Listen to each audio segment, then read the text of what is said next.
ko yun dahil nandito yung mga anak niya kasama namin. Todo alaga siya, di ba? Minsan na-spoil yung mga anak niya. Minsan na-i-spoil niya kasi ganyan siya magmahal. Di ba? Minsan nararamdaman ko rin na minsan na-spoil ko rin siya. Kasi yung mga tinuturo ko minsan yung mga ay gusto ko neto.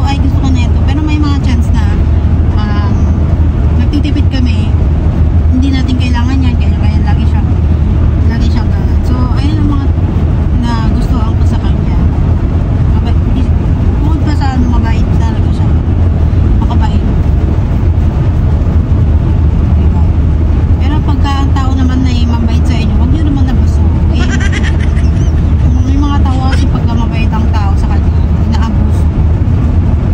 Ayoko nang ganun. Sa akin, pagka mabait ang tao, hindi ko inaabuso.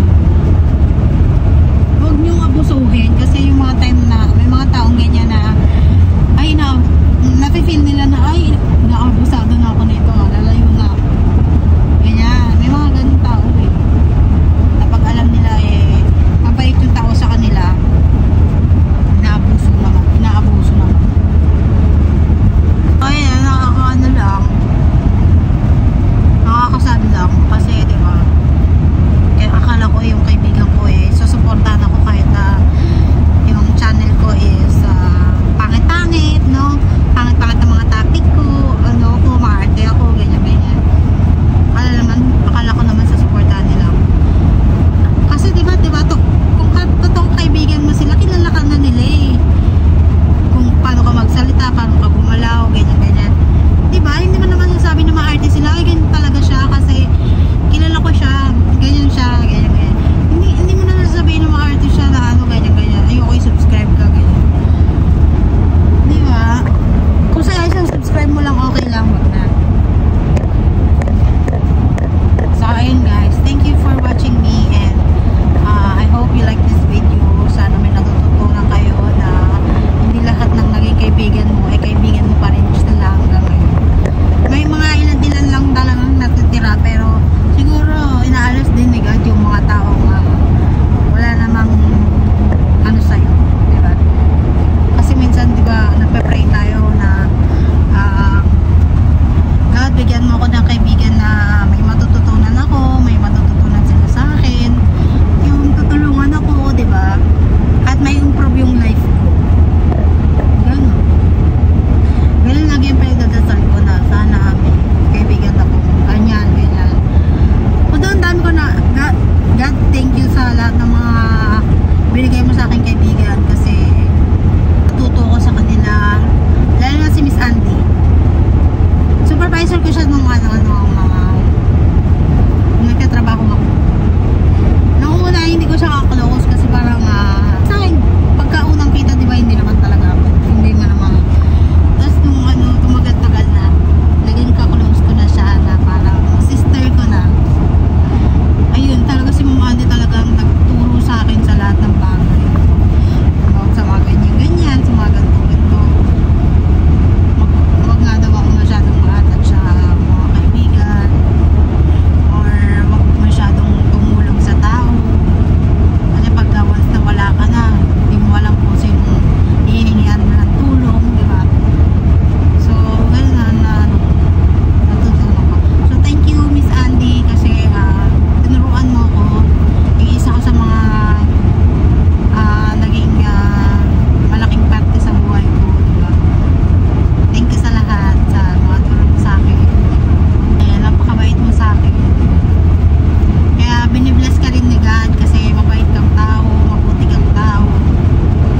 And I'm so happy for you kasi ikakasal ka na rin, diba? Thank you and best wishes sa inyong K1 visa. Dito na po kami sa Quick Trip. Magbe-breakfast muna kami kasi hindi pa kami kumakain. So share ko lang po, eto nabili ko po. Ang ganda ng bag na binili sa akin ni Viper. Kasi nakita ko, ang ganda. Maayos pa siya. So nakita ko siya sa, baby, where did we buy this? Goodwill. Yeah. Goodwill. Yung Goodwill, yung mga second hand. So, nakita ko siya, ay sabi ko, ang ganda ng white and gold. Sana may black na ganito, no? Ang tatak niya is Koba.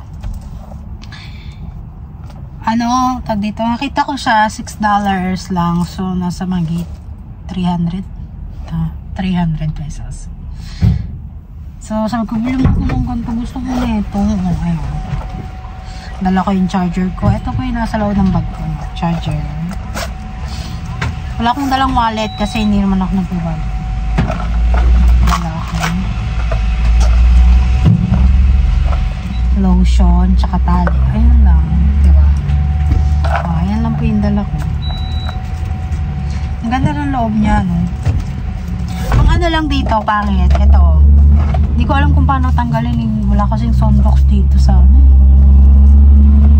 Mas meron siya. Share ko lang. So, bibili kami ng almusal namin dito sa Quick Trip. Dito na kami. It's yours. So, hindi mo wala ang aking croissant, cheese, and ham, egg, cheese. Croissant.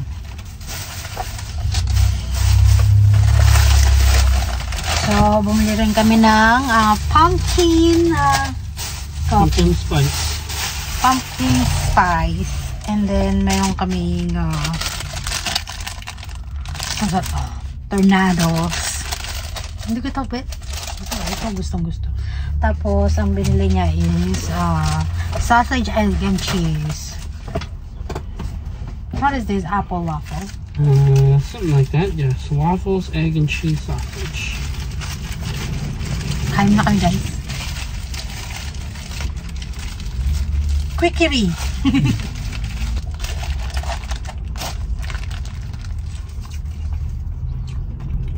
Well, thank you guys for watching me, and this is the end of the vlog. Thank you and God bless. Love you all.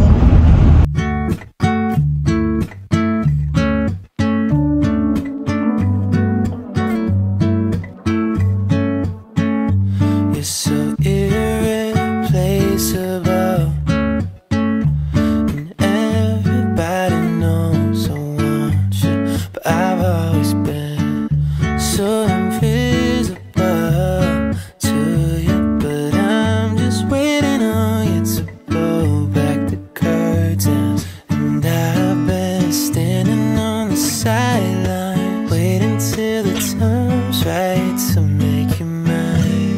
'Cause ever since the first time you opened up my world, I just can't seem to close my eyes and sleep. I'm locked inside this daydream, don't need any saving. But I need you to wake me up. Imagination is chasing after innocent love, but I've been wasting so much time living on cloud nine. Am I the only one who dreamed this up? And I've been standing on these highlights, waiting till the time's right to make you mine. 'Cause ever since the first time